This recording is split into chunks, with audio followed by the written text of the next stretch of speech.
Stai că îmbârie unul cu motorul în cap.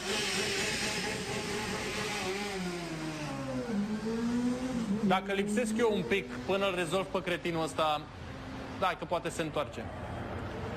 Da. Eu tot o să rezolv un handicapat mental din ăsta rău de tot. De o să intru la pârnaie pe bune 10 ani cu executare măcar. Ce rugăminte Da, am? bune. Mai stai puțin cu noi, că aș vrea să mai facem misiuni. Mircea? Ai numărul lui de la motor? Ăla-i? I-ai luat numărul? Prietene, eu pe ăsta îl caut acasă. Deci... Mircea? Hai cu pasa acasă, că avem treabă aici, local. Da, hai să lăsăm pe ăștia. Nu, hai să moară în chinuri groaznice, dacă se poate, și să le sărim cu picioarele pe cap. Nu, te rog, dacă se poate să nu. Mircea?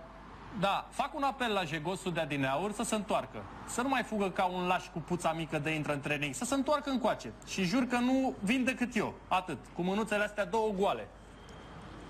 Cu mânuțele astea două, eu vă aduc o veste nouă. Mircea?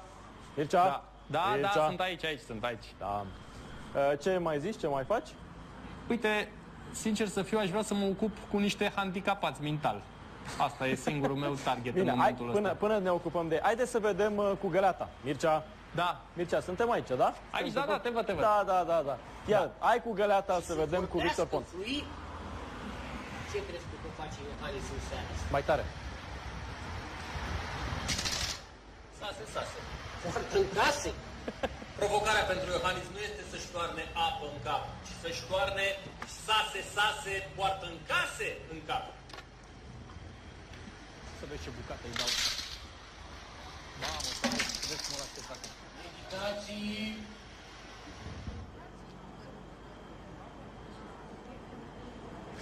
Da. Mircea, nu vrei să vii să facem emisiune? Lasă-l pe ăla, mă. Uite-l că vine. Stai un pic că vine. Nu, te rog, Mircea, nu. Mircea.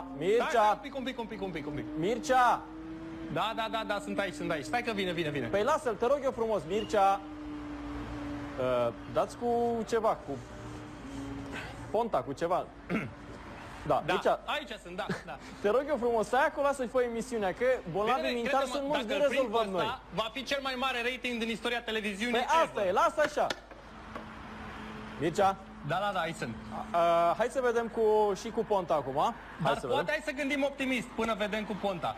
Hai să gândim optimist. Poate când agită el pârțăitoarea aia ca șmecherul, hai să gândim pozitiv. Poate să lipește dracu de un stâlp și să rezolvă cazul. Mai curând sau mai târziu lucrurile astea, ia să vedem și cu Ponta, mai devreme cu găleata. decât mai târziu.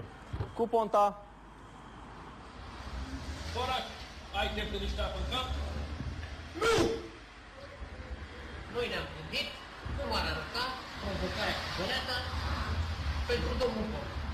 Noi credem că domnul Ponta ar arunca pe jos apa din găleată, după care s-ar plimba pe apă cu găleata.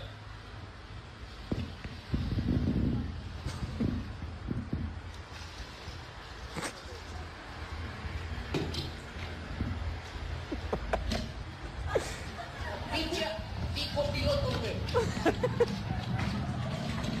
Ne revedem pe Facebook. Foarte bun, amândoi, foarte bun, bravo. Deci, am avut cu Ioane și cu Ponta pentru că ne-am apucat târziu. Da, a fost Am bun. apucat să facem mai multe, dar dacă ne mai vine cheful pe parcurs... Mircea! Băi, Da, măta! Da. Da, eu sunt aici cu jegoșii. Îți dai seama că nu e niciun milițian aici, adică realizezi, nu? Ca de obicei nu e niciun milițian. Nu e nimeni, e vestul sălbatic. Dacă e vestul sălbatic, eu v-am mai spus, ne comportăm ca în vestul sălbatic. Mie îmi priește treaba asta. Bine. Deci n-am niciun fel de problemă.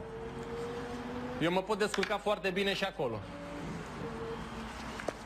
Da.